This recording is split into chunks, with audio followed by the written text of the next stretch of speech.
The year is now 1991. Super Mario World is selling like hotcakes, much like the other Mario games beforehand.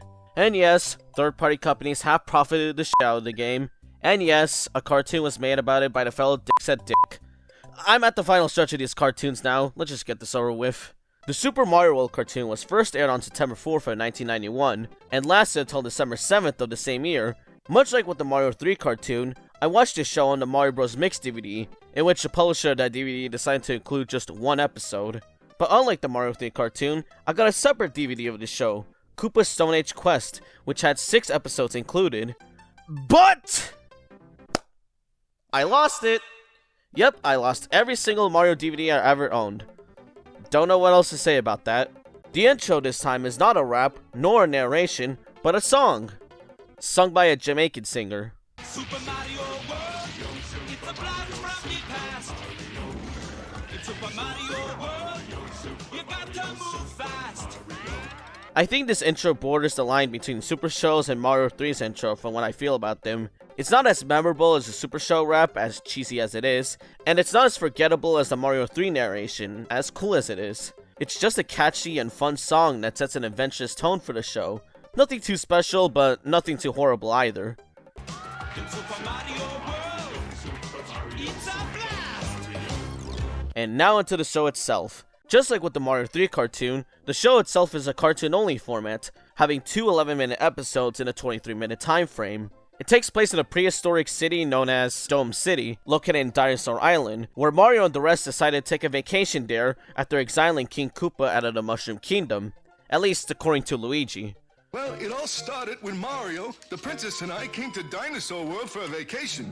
We banished King Koopa from Princess Toadstool's Mushroom Kingdom, but he'd found a way to escape into the Dinosaur World. Despite being in a different location, the premise is still somewhat the same. King Koopa trying to do evil shit, and Mario and the gang stopping him from doing that evil shit. And when I mean somewhat, I mean that the stakes are much lower here than in the previous cartoons. The episodes here center more around daily occurrences and inventions rather than exploration and adventure, with episodes surrounding the invention of vehicles, the education system, telephones, joining a street gang who teaches you about chemical terrorism, all of your standard real-life stuff. It's a lot more laid back than the other cartoons, which is a nice change of pace. At the same time, however, as much as I was a bit too harsh on Super Show, seeing these characters being put into historical and fictional locations and events is what makes the show more memorable. What I'm trying to say here is that the Mario World cartoon is pretty forgettable. Since Toad is absent from the Mario World game, it only makes sense that he's absent in the cartoon, which means some new characters join alongside Mario and the rest. These characters being Yoshi and Ooktar. Yoshi and Ooktar are basically the little kids of the group, Yoshi being the innocent and naive one, and Ooktar being the daredevil one. Yoshi is fine, I guess, though I see him as more of an adult rather than a goo goo gaga baby boy. Plus, I'm not a big fan of his voice. Oh, sorry. Oh, creepity, spookity, scary. Ooh, chuckumba. Yoshi fall. I can't pinpoint as to why I don't like it, but something about the tone of it really makes me forgive Toad's voice on the previous cartoons. Ooktar, on the other hand, he just exists. He's also just a little shit. Ooktar's impossible. All he does all day is squabble with Yoshi. It's not just him. Look. It's like Ooktar started an epidemic. Hell, the first episode that he was introduced has everyone trying to find a little bastard, only to have the gang get kidnapped and have that said bastard save them. Oh, and having Yoshi tag along with him. So yeah, not a big fan of them. The Koopalings are back from Mario 3, and retain the same personalities they have there, though the only difference is that for each episode, at least 1 or 2 Koopalings are available on King Koopa's schedule that day. They're never seen all grouped together and were only there in a specific episode because the situation fits their personality. For example, in the episode The Wheel Thing, Mario and Luigi decide to invent cars for the cave people of Dome City, and since Cookie Koopa is an inventor himself, as established in Mario 3, Cookie decides to invent a robotic dinosaur to destroy the city. I guess it makes sense for that to happen, but it just makes the situation a bit more lame. Another thing returning from Mario 3 is the original songs per episode. Everything is ready, put the battle down. City, here we go. We're gonna see the greatest show in the world. And the sun has tonight. You don't need to scream or shout. You know what it's all about. They're still alright. Except for the Cutie Pie rap, mostly for its annoying chorus. The humor of the show is also fine, since it's more on par with the Mario 3 cartoon, and there's some jokes that I genuinely laughed at. Ooh, tastes like sweatbands. The animation, though, it's a lot worse.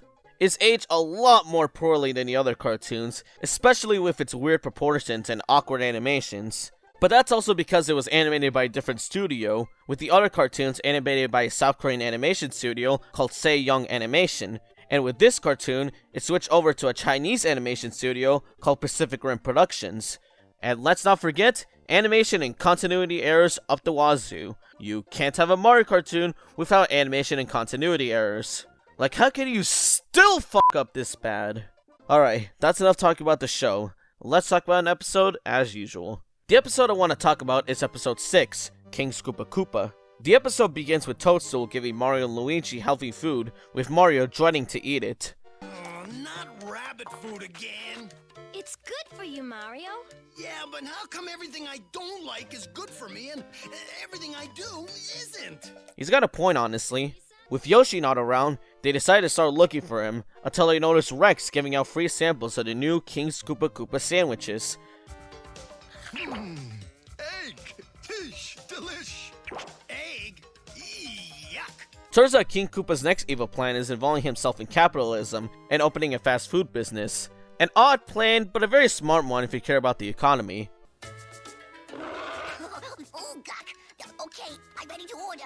I'll have 2 number 9s, a number 9 large, a number 6. As the food is being made there, King Koopa decides to reveal how the evil plan will play out. What a deal! Not only will I make egg Skoopa Koopa addicts out of these silly cave people, and make myself filthy rich at the same time. Just wait till they discover the side effects. What side effects? Obesity? After paying 18 coins, Luigi, Yoshi, and Mario gobble down on the food. You ought to try some, Princess. The shakes and fries are great. I wouldn't put anything in my stomach that King Koopa had his dirty claws on. Well, maybe he finally decided to earn an honest buck for a change, Princess. Yeah, I kinda don't get how one moment Mario questions King Koopa's decisions of opening this thing, and another moment he's just like, you know what, Koopa has had a change of heart, this shit is fucking good. So Mario, Yoshi, and Luigi have stuffed themselves with Koopa's junk, with Yoshi and Luigi acting very bird-like, to say the least. Take a break. Ah, Luigi hungry! Yoshi hungry. Stop squawking. You sound like birds. Gee, I wonder why. Princess Toadstool has had enough of their fast food shit and decides to lock them in. That doesn't really work, however, since Luigi and Yoshi escaped out of an open window. They took our treasure chest too. But how did they do it? The door was locked the whole time. Gee, I wonder why. So yeah, everyone is turned to birds apparently, because of what I'm assuming is the Skoopa sauce that goes along with the Skoopa Koopas he's selling. That's a weird tongue twister. Yeah, neither of the Mario cartoons can escape from their weird moments. Like, this is nothing new at this point. Since his plan is working out perfectly, King Koopa decides that he should monopolize on his success with a fried chicken stand for the other dinosaurs. I can't make this shit up even if I tried. Like they say, you can't be too rich or too evil. Now that everyone is turned to birds, Toadstool and Mario decide to shut down King Skoopa Koopas. And the possessed bird citizens are not fucking having it. One chasing with a cheesy song number later, Mario and Toadstool enter an underground pipe where they notice a lot of trash coming down from it, the trash itself being from the kitchen. Rotten fruit. Eggshells. It must be coming out of... Mario and Toadstool then try to find a way to break into the restaurant to shut it down, until Mario finds a super leaf in a roulette block. Ladies first? Not on your life. Goddamn Toadstool. Mario breaks into the restaurant and wipes out all of its employees. You're next, Koopa. Don't egg me on, Mario. Koopa is defeated again and runs away with the money. Mario quite literally shuts down the restaurant along with giving everyone a life lesson. Now go home and eat some vegetables. Dr. Mario's orders. And everything is back to normal. Hey, pass the veggies, please, Mario. My pleasure. Whoops. I just invented the tossed salad. That's so fucking funny, Mario!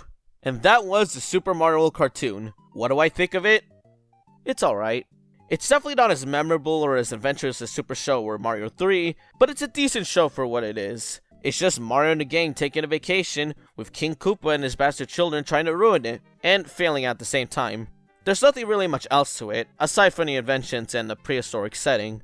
I want to mention one last thing about the show before closing things off with this short-lived Mario cartoon trilogy, and that's with the final episode, Mama Luigi. This episode has made a big impact on internet culture, like with YouTube Poops for example, and it's also the reason why I'm contradicting myself when I say that the show is really forgettable. So many lines from this episode are the most memorable the show has to offer because of that impact. Well, like they say in Brooklyn, early to bed, early to catch the worm. Or is it the bagel?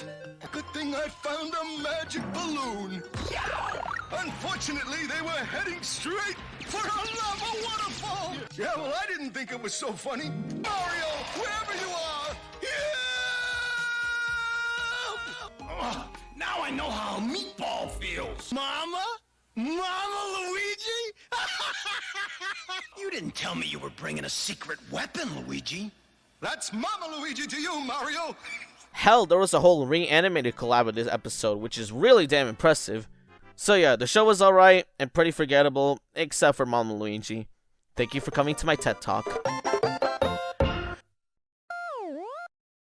I'm done. I'm finally done. Now I don't have to look at a Mario cartoon ever again.